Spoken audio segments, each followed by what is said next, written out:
Dead Space Remake developer says game is too scary to play with headphones on at night. Dead Space is a science fiction/horror media franchise created by Glen Schofield and Michael Condrey, developed by Visceral Games, and published and owned by Electronic Arts.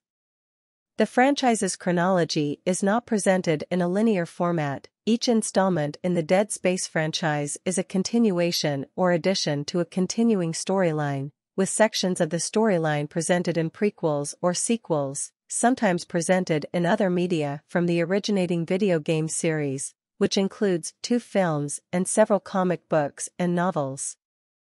Speaking in a recent interview with Play magazine, Dead Space's technical director, David Robillard, has said that the game is just too scary for him to play with headphones on.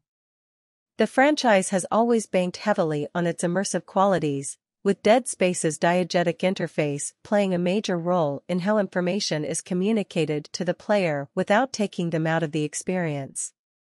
These things, said Robillard, could have been done on PS4, but not to the level we're doing them today.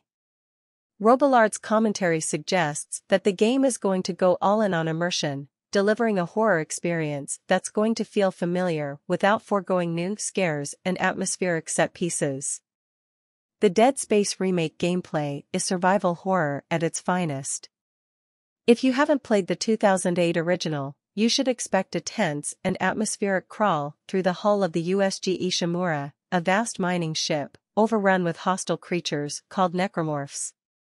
You play as Isaac Clarke, an engineer who is forced to board the Ishimura to repair the ship, locate his missing partner, and save his crew before it's too late. The thing is, Isaac isn't equipped to deal with the escalating terrors of the ship, and has to gather any weapons and resources that he can to survive. Something you should know about the necromorphs is that they aren't easily killed. These warped human figures must be strategically dismembered to stop them from coming after you. Using a new version of the iconic Dead Space plasma cutter, you'll be able to flay flesh and break bones, ripping enemies limb from limb until they stop moving.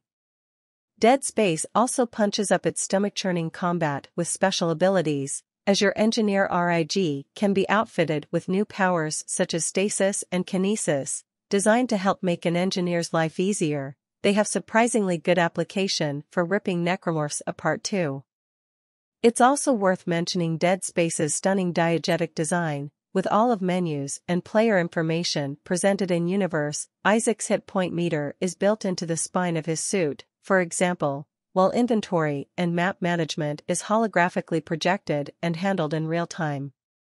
This method of UX design was incredibly impressive in 2008. And that remains the case here in 2023. Primarily set in a 26th century science fiction universe featuring environments, weapons, and characters typical of the genre, the Dead Space franchise centers on a series of video games beginning with the release of the first Dead Space, which follows an engineer named Isaac Clarke and the mutated undead horrors that surround him. A central theme in the games is the fictional cult religion Unitology and its fanatical followers, who believe that information about an alien artifact called the Marker is being suppressed by the Earth's government. Their primary goal is to use this marker to bring about the so-called convergence or unification, with the markers being the source of the undead monsters encountered by the series' protagonists. The Dead Space video game series has been positively received. The first game in particular won a number of industry awards for the varied elements of its gameplay and development, and is often regarded as one of the best video games of all time by critics. From a commercial perspective, EA considered the video game series as a whole to have underperformed. After the financial disappointment of 2013's Dead Space 3, no further media for the franchise was made for the remainder of the 2010s. A remake of the first game is currently in development by Motive Studio and set for release in 2023.